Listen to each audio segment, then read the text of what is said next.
नमस्कार दोस्तों, आज हम जानेंगे NIOS, BBOS या जितने भी स्टेट के बोर्ड होते हैं जहां से आप 10वीं या 12वीं करते हैं। जैसा कि आप जानते हैं, बहुत सारे जॉब तो अब कंपटीशन के लिए हो गए हैं, लेकिन बहुत सारे जॉब आज भी हैं जहां पे मार्क्स की डिमांड होती है और हमने किसी कारणवश या उस समय पढ़ाई नहीं हो पाई, जिसमें आप 10th में थे उस समय आपकी पढ़ाई नहीं चल पाई या अच्छी से पढ़ाई नहीं हो पाई, तो आप क्या करते हैं कि आपको नंबर कम आ जाते हैं। तो नंबर कम आने की वजह से हालांकि बहुत जगह पे कंपटीशन आ गया है, कंपटीशन के आधार पर आपका चयन होता है, लेकिन आज भी बहुत ऐसे क्षेत्र हैं जहां पे नंबर की रिक्वायरमेंट होती है।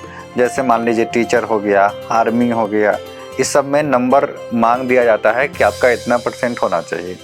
किसी कारणवश आपका 10th या 12th में अच्छा परसेंटेज नहीं आया है और आपका समय पार हो चुका है, आप फिर से दोबारा एग्ज़ाम नहीं दे पाएंगे या मुश्किल हो जाता है, तो आपके लिए क्या सॉल्यूशन है?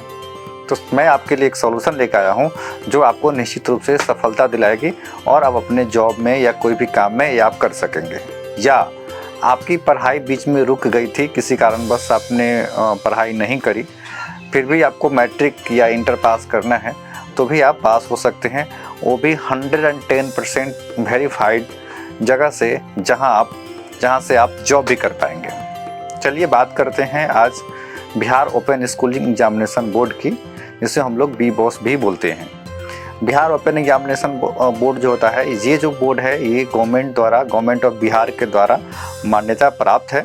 आप इसे एडमिशन लेकर आप अपना आगे की शिक्षा ले सकते हैं। अगर आपको 12th करना है तो आप 10th भी यहाँ से कर सकते हैं, 12th भी कर सकते हैं। अगर आपने साइंस स्ट्रीम से या आर्ट स्ट्रीम से पहले से 12th किसी बोर्ड से कर लिया हुआ है, चाहे CBSE हो या बिहार बोर्ड हो या अन्य भी ICS बोर्ड हो, किसी भी बोर्ड से 10th कर लिया है आर्ट से या साइंस से, फिर आप दूसरे सब्जेक्ट से करना चाहते हैं, तो आपके लिए Bihar open schooling examination board आपके लिए एक बेहतर विकल्प हो सकता है।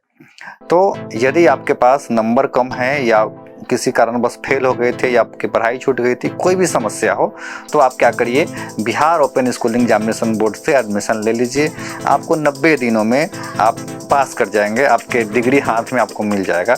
ये सबसे बड़ी बात है। दूसरी बात, ये पूरा इंडिया में मान्य है, कहीं भी, चाहे आप UPSC के एग्ज़ाम दे दें, चाहे BPSC के एग्ज़ाम दे, किसी भी एग्ज़ाम के लिए ये 100% मान्य है। तो इसलिए आपको मैं ये रिकमेंड करूँगा कि जैसे मैं आपको टीचर ट्रेनिंग करना है या DED BED करना है, तो आप जानते हैं ना कि पहले टीचर ट्रेनिंग करना होगा, मैट्रिक, इंटर और टीचर ट्रेनिंग प्लस CTET वगैरह करना पड़ेगा। उसके बाद जो उसका सबका परसेंटेज निकलता है, उसके बाद आपका वेटेज आता है, उसका फाइनल मेरिट लिस्ट में नाम आता है। तो अगर आपका नंबर कम होगा मैट्रिक या इंटर में, फिर आप DED BED करिएगा, तो आपका नंबर कम होने की वजह से आपका सिलेक्शन रुक सकता है। तो कहा जाता है ना, देर सही लेकिन दुरुस्त आना चाहिए। तो 1 साल और जाएगा, लेकिन आप क्या करें, पहले अपने मैट्रिक, इंटर या एकेडमिक सेशन का नंबर अच्छा करा ले, फिर आप DLED या BED करने का सोचें। या कभी आपने किसी कारणवश आपकी पढ़ाई छूट गई है, 9वां 10वां में पढ़े थे, फिर लेकिन किसी कारणवश फैमिली प्रॉब्लम या किसी भी कारणवश आपका पढ़ाई छूट गया है, तो आप 10th या 12th भी बिहार ओपन स्कूलिंग बोर्ड से कर सकते हैं। ये पूरा तरह से मान्य है और भारत के किसी भी कोना में किसी भी जॉब के लिए ये मान्य कोर्स होता है। यदि आपको एडमिशन लेना है तो आप अपने नज़दीकी पता करिए कि आपके किस कॉलेज में बिहार ओपन स्कूलिंग का सेंटर है। बहुत सारे कॉलेज में उसका सेंटर होते हैं। आप सेंटर में जाइए और वहाँ पे एक मामूली फ़ी लगेगा, मोटा मोटी खर्चा, टोटल खर्च लगा के, फॉर्म एग्जामिनेशन सारा खर्च लगा के 5-6 हज़ार में आपका सारा हो जाएगा, यानी आपके हाथ में डिग्री आ जाना है। तो आप वहाँ से जाके फॉर्म भर लीजिए।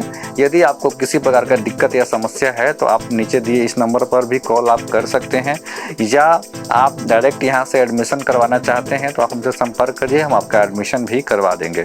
कोशिश करिए कि आपके आसपास में हो, तो आपके लिए थोड़ा सा सुविधा रहेगा, ताकि आप अपने आसपास में एग्जामिनेशन सेंटर आपके आसपास में पड़ेगा। वैसे भी इसका एग्जामिनेशन किसी भी शहर में होगा तो 3 दिन का ही एग्जामिनेशन होता है, 3 दिन में 5 सब्जेक्ट का एग्जामिनेशन हो जाएगा। ठीक है, अगर आप 10th करना चाहते